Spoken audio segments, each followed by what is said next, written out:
pwede nimo masabay sa cheese o butter, milk, or yogurt. Kaya naman, neutral siya. Pero ang karon wa pa ni mahusay. Kay lahi-lahi ang pangunahuna sa mga pundok, sa mga rabay, mga kaigsunan. Sunod, ang maong parive, pwede nimo magamit ang utensils o sink sa karne. Pwede. Or, pwede nimo magamit ang sink sa dairy product. Nga naman, neutral siya. Kita mo na mga kaigsunan? Ingon na, kakuti, napay daghan. Sunod, ang usani ni mga kaigsunan usab, gidili sa adlang ipapahulay ang pagtubig sa tanong, pag-fertilize, or pagtanom sa seedlings, or pagtanom sa kanang taas na nga tanom. Which is right. O kita na, what a problema, pero tanawa. Tanawa giun sa pagpalapad ang yugo sa parisyong iskriba. Matud pa nila. Dili lamang ang pagtanom mo'y gidili sa adlaw ipapahulay. Apan bisag unsay gihimo nimo sa adlaw igpapahulay nga makapatabang sa pagtubo sa tanom gidili gihapon kana sa mga parisyong iskriba o sa mga rabay, mga kaigsunan. Nagpasabot nga kung ikaw usa ka sakop nini nga pundok og sa dalan sa paglakaw nimo sa adlaw papalay kay pwede man sila makalakaw pero limitado og pila ka kilometro. Ug unya kaihion ka. Mangita kag dapit nga walay tanom. Mangita ka. Dili ka pwede mangihi nga naisagbot. Di ka pwede mangihi na ay puno ang saging. No! Kaya ang imong ihi, naka-fertilize ikaw sa tanom. Ugo niya, nakatubig ikaw sa tanom. So, nakalapas ka sa adlaw igpapahulay. So, dili lamang kay ang pagtanom, pagbubo sa tubig mo'y gidili. Kung dili bisag mangihi ka, pangitag dapit, nga walay kasagbutan. Pangitag dapit, nga walay tanom, adto ka sa kabatuan. Kaya kung magkapangihi ikaw sa sagbot o sa punuan sa saging, naka-fertilize ikaw sa tanom, nakatubig ikaw sa tanom, nakasala ka sa adlaw igpapahulay. Igsoon akong balikon ha, dili ni ako. Research yun ako, mga kaigsoon. Busa, salaktod nga pagkasulti, bisag unsay mong buhaton nga nakatabang sa pagtubo sa tanom, sa adlaw igpapahulay, sala ka na sa pagtuman sa adlaw igpapahulay. Dugang pa. Daro. Siyempre, uyon ta. Nga di ta pwede magdaro sa adlaw igpapahulay. Okay ta na. Okay ta. So, walay problema ta niya. Pero tanawan ninyo, ha? Tanawan ninyo. This includes dragging chair legs in soft soil, thereby unintentionally making furrows or pouring water on arable land that is not saturated. So mga kaigsunan, kung naamo sa outdoor, naglingkod mo, dahil na inyong lingkuranan, kung imong birahon kanang maong lingkuranan ang iyang tiil, kung murag nakabadli sa yuta mga kaigsunan, nakasala ka o ang imong sala, nagtudling ka sa adlaw igpapalay. Research ni mga kaigsunan, copy-paste na ko ni. Walay labis, walang kulang, copy-paste na igsoon. So ayaw yung birahan likuranan alsaha. Kay kung imong birahon o gunya nakabadlis ka sa yuta, ang imong sala, nagtudling ka sa adlaw igpapahulay. Nagdaro ka sa adlaw igpapahulay. Dari na puta. Pagiok. Dini igsoon. Ang gidili nato diha mao pagiok. Di ta magiok sa adlaw igpapahulay. Tama na, insakto na, pero tanawa igsoon. Ang definition nila sa pagiok mao, removal of undesirable outer from desirable inner. So di ay, ang pagiok puti pasabot, imong gikuha, katong imong katuyuan nga may pulos, nga naa sa ibabaw, og imong gibilin, imong gikuha ang walay pulos sa ibabaw o imong gibilin ang may pulos nga naa sa sulod. So, Ikson, may kalabutan kini sa pagpuga nimo sa orange sa adlaw ng igpapahulay. Limonsito kung imong pugon sa adlaw ng igpapahulay.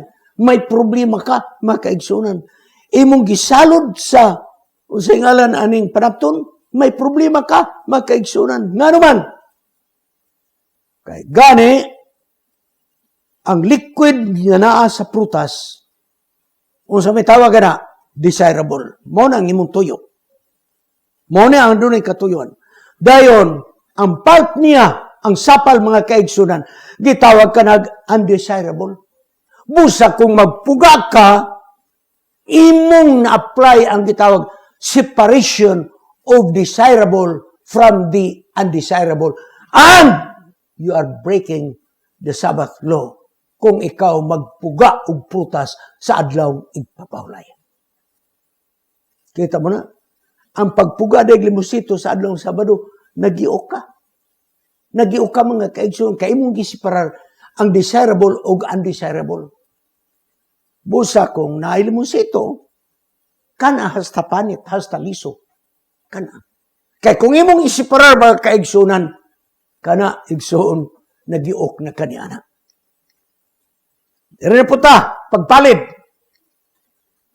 Ang pagpalid, kanang ipaliran nimo ang imong gigiok, aron masiparar ang mga hugaw-hugaw, dahon, etc.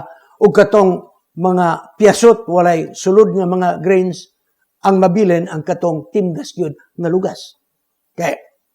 Sigson, ang pagtahop, ang kahulugan na anak mo, nga imong gisiparar ang desirable gikan sa undesirable pinagi sa huyop sa hangin. Pinagi sa huyop sa hangin. Okay. Busa, nag-ingon sila diha, which is right, nagidili ang pagpalid sa adlaw nga Sabado, kay adunay hangin nga mo'y nagsiparar sa desirable o undesirable. Pero paminaw ninyo, son. Paminaw ninyo. Busa nag-ingon din eh. Kung mukaong kag mani, paminaw mo. Kung mukaong kag mani, pinagpaka na. May problema kung may pakpak pag yun. Di ka pwede magkaog mani nga naipakpak. Naipanit, di ka pwede. Pero pinanita na. Pero, ang mani na may nipis nga panit sa unod. You get me? Gitawag ka nag paper thin brown skins. Kanang nasa, dili na pakpak, di na panit. Ha? Di na shell. Kanang nasa unod. I hope you get me. Kung mukaon ka na apel ng nipis nga tabon sa unod. Kaya kung imong kusukusuhon, unya, hulpon nimo mga kaigsunan ang nipis nga panit sa unod sa mani, ikaw igso nakasala nagpalid ka kay imong gibutang hangin ang pagsiparar sa unod sa mani ug katong nipis nga panit na brown. Igsoon, busa, tungod niini ang katuyuan mga kaigsunan mo ang prinsipyo na kung imong gisiparar ang maong desirable o undesirable, kasala ka sa adlaw papahulay. Sunod, sorting. Kana bang imo bang gipili ba? Lahi tong nagpalid. Kay hangin man mo sa kini, kamot na gini mo ang nagsiparar. Okay. Gidili na sa adlaw papahulay, which is true. Gidili. Kay kung magkasagol, ang makaon o dili makaon o imong gisparar, nakasala ka, o ang imong sala, you were sorting on Sabbath day. So lahi na ni, palid to ganiha. Karon dili na desirable o undesirable, edible and inedible. Ang makaon o dili makaon. Pag imong isiparar sa adlaw papahulay, sama sa bawal ka magsala og tubig sa adlaw Sabado. Mag-filter ka? Ayaw. Sa unong mga panahon ba wala pa ning atong bottled water? Oo. Kaya nung ko, imnunon gani, butangan dayon sa akong inahan og panapton. Una, ibubo ang tubig sa kining tadyaw. So, dili ka pwede mag-filter. No? So, kung naamos camping, dahil na imong filter nga gadget, di ka pwede mag-filter sa adlaw nga Sabado. Kay imong gisiparar the edible from non-edible. Og unya, mga kaigsunan niya ang matupas Tagalog matindi. Kung magkaong kag isda or karni, sa adlaw Sabado, kinahanglan walay bukog. Walay bukog. So, magkaon kag karne, ayaw kaon o kanang ribs, kanang naigusok, ayaw gayon. Kay, kung imong isiparar ang unod gikas bukog, nakasala ka sa papalay, o ang imong sala, you were sorting during the Sabbath day. O unya, kung magkaon kag isda, kinahanglan sa adlaw igpapahulay ang imong lutoon nga isda, kanang pati bukog makaon, mga bulinaw, mga tugnos, mga tuna, kinahanglan tuna, fish fillet, pwede na siya. Pero once mukaong kaigsoon og isda, lapu-lapu, tamban, ugon sa pana, matambaka. Pagkaon ni mana, kana may bukog, kung imong kaunon ang unod, ibilan ang bukog, nakasala ka sa adlaw ipapahulay, kung maunay imong sudan sa adlaw ipapahulay. Busa kinahanglan ang sudan ninyo, pino nga isda. Fish fillet. Ayaw gyud mo paghimukog. Kung parang nalimot mo, ug ang inyong sudan may bukog, usapan na lang pati bukog. Kay kung imong lainon ang unod gikan sa bukog, nakasala ka sa adlaw igpapahulay. Mao ni ang yugo, mga kaigsunan sa mga parisog iskriba. Mao ni ang yugo sa mga rabay, mga kaigsunan. Ari na punta sa gitawag permissible and prohibited sa sorting. Pwede di ay, tanawan ninyo ikson, akong balikon, copy-paste na ako na, kaya di ko gusto magdugang ko o magkuha. Bisang gidili, ang sorting gikan sa edible o non-edible na ay gitugot. Pananglit prutas. Ang prutas, pwede ni mo mapanitan sa adong papalay, basta kanundayon ni mo. Tanawara, peeling fruits is permissible with the understanding that the fruit will be eaten right away. Ayaw pagpanit sa prutas nga di dayon nimo kanon sa adlaw papawlay. Pero kung imong panitan, dahil imong kanon dayon ni anang adlaw papawlay, walay sala. Pero imong panitan, taod-taod nimo kanon, nakasala na ka. Yugo, mga kaigsunan sa parisog iskriba. Yugo. Dugang pa, di pa tamuhunong, tanaw na tong yugo, unsa pa? Pananglit mga gamit, silverware, mga kutsara, tinidor, o guban pa. Sa adlaw igpapahulay, pwede nimo masiparar ang tinidor o kutsara, o guban pa, mga tasa o guban pa. Pwede nimo masiparar. Basta kay, imong gibutang sa lamisa o mukaon dayon mo nga nga adlaw igpapahulay. Pero kung nag-sit kag table, dahil unya pa mo mukaon, nakasala ka. Kay gidili, mga kaigsunan, ang sorting. Gidili. So, igsoon, kung ang imong magamit mga silverware, kutsara, tinidor, luwag, uguban pa, mga kaigsunan. Pwede nimo lainon ang tinidor, pwede nimo lainon kutsara, basta diha gamiton sa panahon sa pagkaon. Pero imong isiparar, wala pa magkaon, sala ka na sa adlaw ipapahulay. Grabe yung mga kaigsunan, makalilisang. Makalilisang. Sunod, mga kaigsunan. If sorter intends to shift up the meal for a later point, it is prohibited. Nagbutang ka na sa lamisa, wa pa mo mangaon, kinahanglan. Nang lingkod mo, una pa magbutang og tinidor og kutsara og plato. Pero, wa pa mo man lingkod, nagbutang na ka dahil si pag-istorya-istorya, may gapa, nakasala na ka, mga kaigsunan. Dugangan pa na to. Kung adunay nasagol nga pagkaon,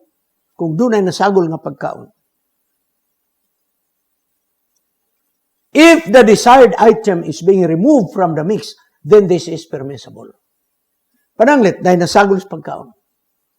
imong gikuha, giremove nimo, ang kadtong gusto nimong kaunon, wa kay sala.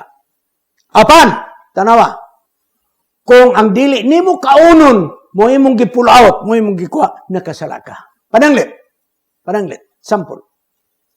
Nagkaon ka, ug naa na diha ang luto. Luto, ha? Nakita nimo nga naay pasi. Tipasi ba? Oo. Ayaw kuha ang tipasi gikan sa plato. Nakasala ka na. Kay imong gi-pull out ang undesirable. Ang gitugot lang sa adlong papaloy, ang desirable mo imong pull outon. Nagpasabot mo, naa sa plato, ayaw kuha ang pasi. Ang luto mo'y kuha, ibilin ang pasi. Wa kay sala. Pero once imong kuhaon ang pasi, ibilin ang luto, nakasala ka sa adong papaloy. So, naabi ni mo, namuot ba yung kuha ni? Sa nag-research ko, naglingo-lingo, yun ko. Mahinungdan nagitawag kini sa atong Ginoo, yugos sa parisog iskriba, mga kaigsunan. So, pananglit, fruit salad. Gibutangan og mani. Gibutangan og raisins. Gibutangan og ubang prutas. Unya, allergic ka og mani. Ang imong kuhaon, igsoon. Ang katong imong makaon, imong i-pull out. Ibutan nimo sa igsudlanan. Ang raisins, ang prutas, imong i-pull out, ibilin ang mani. Pero once ang mani mo, imong i-pull out, nga dili nimo kaunon, kana mo isala. To shorten, kung gusto ka nga imong kuhaon, ang di nimo ganahan, ang kuhaon nimo, ang ganahan imo, mo'y kuhaa. Ibilin ang di nimo ganahan. So, ganahan ka sa raisins, ganahan ka sa prutas, kuhaa. Magbutang kaglaing nga sudlanan. Ibilin ang mani sa sudlanan. Kay kung ang mani mo, imong i-pull out, kay di ka ganahan, nakasala ka sa adlaw ipaparay. Ikson, sunda ko ninyo. Artas kalayo. May sunog. Kung propiedad ang nasunog, bawal magpalong sa kalayo, sa adlaw igpapawlay. Sunog imong balay, pasagdahi, ayag yun nagpalunga, kay makasala ka sa adlaw igpapawlay. Pero, kung na-lockdown mo sa balay, delikado mo, na mo sulod sa balay, dahil nagdilabang kalayo, palungang kalayo, aron malibre ang inyong kinabuhi. Pero kung propiedad lang ang nasunog sa adlaw papalay, tanawa na lang, videohin na lang, ayaw yun nagpalunga kay makasala ka sa adlaw papalay. Padanglit. Gikan ka nagsimba, pagulinin mo sa balay, walay taong balay, nasunog. Faulty wiring, sunog ang balay. Pagkasunog sa balay, bisa gamay pang kalayo, ayaw yun nagpalunga. Ayaw yun. Kay nakasala ka. Pero kung naay nabilin nga tao, dahil may sunog, pwede nimo palungon kay naay tao nga delikado, mga kaigsoon. So, abi ninyo, sige lang bitaw, tag-bla-bla, mahitawad sa parisog iskriba. Karong gitininood na ginako nag-research. Mao ni, kung naay kakuyaw sa kinabuhi sa tao, pwede nimo mapalong ang kalayo sa adlaw ipapawlay. Apan kung walay kinabuhi sa tao nga nag-ungaw sa kadelikado, pasagdahig maugdaw ang balay, ayaw yung palunga kung nasunog ang imong balay sa adlaw Sabado. Dire po ta, trapping. Kano bang imong dakpon ang mananap? Kung imong dakpon ang mananap, imong trangkahan sa adlaw Sabado, sala ka na. Sala ka na. So, pananglit, mga kaigsunan. Ano adinhi? Dahil mga kondisyon. Kung naman kay dakpon nga mananap, nga imong trangkahan, kanang imong buhi, binuhi ba? Pero ang wild, bawal ka magdakop sa adlaw, igpapahulay. Bawal. Kanang domesticated, kanang binuhi igsoon, pwede madakop sa adlaw, igpapahulay. Ugon niya, mga kaigsunan, ang mga mananap nga imong masirhan sa balay, nga imong yung gituyo. Pananglit, may nakasulod nga unsa day ang mananap. Tingali, binaw. Nakasulod siya mong balay, dahil mong trangkahan, adlaw ipapalay. Sala na, mga kaigsunan. Sala ka na.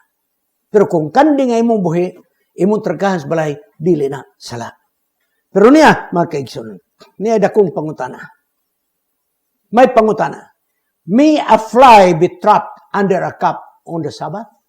Arita, langaw, mga kaigsunan, langaw.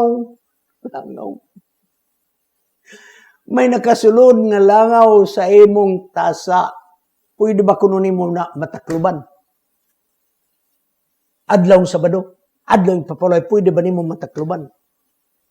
Nagingon din it is not covered under Torah prohibition of trapping. Walay provision sa Torah nga dili nimo pwede matakluban ang langaw sa imong tasa. However, it is a rabbinic prohibition to do so. Therefore, one is not allowed to trap the animal. Samtang wala gidili sa Torah, apan sa mga rabay, gidili ang pagdakop sa langaw sa adlaw igpapahulay. Kamon, mga kaigsoon, kamon. So, kamo diya nga naminaw, ay mong pagdakop og langaw sa adlaw igpapahulay. Kaya yung fly catcher, ayaw yun, bawal na sa adlaw igpapahulay, supak na sa mga rabay, mga kaigsoon. Karon mga kaigsoon, dugangan pakininato.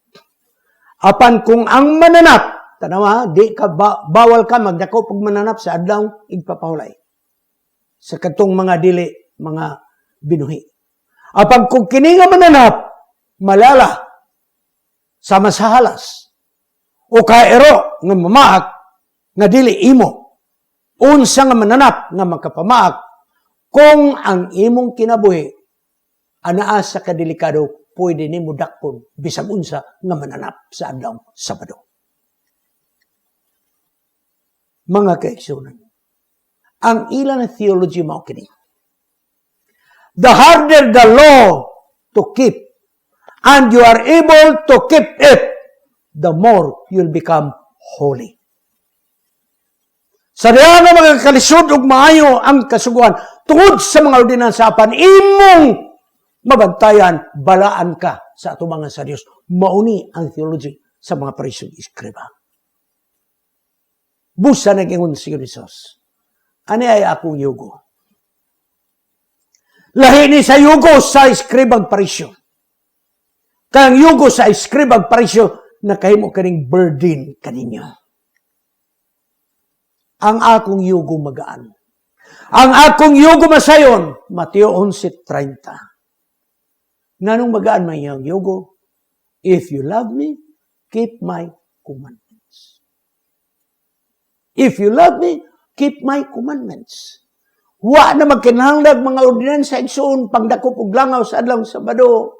Paglain og pagkaon mani og resin sa adlaw Sabado. Wala na mga kaigsunan, wala na. Wala. Wala na balaod bitaw sa pagpangihi sa mga tanong sa adlaw Sabado, wala na. If you love me, keep my commandments. So sa dili pa ay kita magbantay sa kasuguan sa Dios, maguna nga atong gugma ngadto kaniya. Kay kung kita nahigugma kaniya, bisag unsa nga sugo nga hatag kanato umagaan. Kita bitaw sa mga ulitaw pata. Bisag unsa kalayo ang bagtasunon sa atong gipanguyaban. Murag duol ra gyud kaayo. Bisag bukid ang ginatungas, hayahay ra gyud kay murag patag ni butanang. Bisag may sapa pa nga imong tabukon, murag walang. Nga naman, gugmang nagsugo. May karaan nga batasan sa atong mga Pilipino, sa among dapit ambot sa inyo. Mamalay na gani ang lalaki, sa ato pa, nakiksabot na nga mga asawa. Ang lalaki, pwede na mo puyo sa balay sa babae. Muna gitawag mangagad. Buti pa sabot, under observation ka. So, ang lalaki nga nangagad or under observation, unsa may buhaton? Siya mo kabog tubig, bubughag kahoy. Kanang bata, tapula na sa ila, di ginang bubughag kahoy, pero sa daya nga nangagad, bisag bukos kahoy, buak na mga kaigsunan. Kanang lalakiha sa ilang balay, di gyud mo kabog tubig, pero kay nangagad man, bisag layo ang atabay, iya nang adtoon, nganong gugma ang nagsugo. If you love me, keep my commandments. Mao ni ang nakagaan. Mao ni ang nakagaan sa yugo sa atong Ginoo. Ang kaluwasan dili pinagi paglisod-lisod. Ang kaluwasan dili pinagi sa mga kuti-kuti nga mga ordinansa. Apan ang kaluwasan ng piso 2, 8, 9, Kay tungod sa grasya, kita naluwas, pinaagi sa pagtuo. Ang grasya nga kamatayon ng Ginoos atong maangkon, dili pinaagis pagbantay sugo, apan pinaagis pagtuo ngadto kaniya. Dili sa atong binuhatan, kay gasa kini sa Dios. Dili resulta sa atong mga trabaho binuhatan, kay tao magpasigar mo. Pagkagaan ang yugo ni Ginoos. Pagkagaan. Pagtuo. Pagtuo nga nagabuhat. Nagabuhat tungod kay kita nahigugma, mga kaigsoon. Busa igsoon, karong adlaw papahulay. Ang awag sa Ginoo. Pasana ang imong yugo kauban ni Ginoos. Unsa nga yugo karon ang imong gisagubang. Tingali dili kasuguan. Tingali yugo sa mga kargamento sa atong mga problema sa kinabuhi. Tingali ang panimalay nato bugat kayo nga yugo dadon. Tingali ang relasyon nato sa manang magtiayon na problema sa mga yugo bugat kaayo nga palasanon. Tingali kini nga mga yugo sa waladon og kakabos. Yugo sa balatian, whatever na yugo kini, nga atong ginatubang mga kaigsunan. Pasana ka na, kauban ni Ginoos. Ug unya, ikaw makabaton o kapahulayan. Magampo kita. Salamat o Diyos. Nabugatan kami o gikapuyan kami sa pagpasan. Niining mga suliran sa among kinabuhi. Dugay ng mga panahon nga kami naglatagaw, nga kami lamang mo'y nagapasaan sa among masuliran sa kinabuhi. Karong Ginoo ikaw nagatawag, nga kami magaduol kanimo. Kami karon nga naminaw kanimo nagaduol diha pinaagi sa grasya. O Dios, salamat sa imong pagtawag kanamo. Ug karon among nasabtan, nga ang imong yugo magaan ug masayon. Kay dili pinaagi sa makuti-kuti nga mga ordinansa sa kasuguan. Apan pinaagi sa gugma. Pinaagi sa gugma. Pinaagi sa pagtuo. Diya lamang ka Ginoos. Ug kaming tanan makabaton ug kapahulayan. Salamat sa kapahulayan nga mong gihatag kanamo. Kining tanan among pagadawaton sa ngalan ni Ginoos manluluwas. Amen. Kining inyong higala si Pastor Wendell Munggaya Serrano nga inyong igsoon usab magapadasig sa matag sa kaninyo sa pag-like, pag-share, labaw sa tanan sa pag-subscribe sa atong YouTube channel nga pangalan Wendell Munggaya Serrano ug ayaw kalimot sa pag-click sa notification bell hangtod sa sunod nga higayon magkita na usab kita.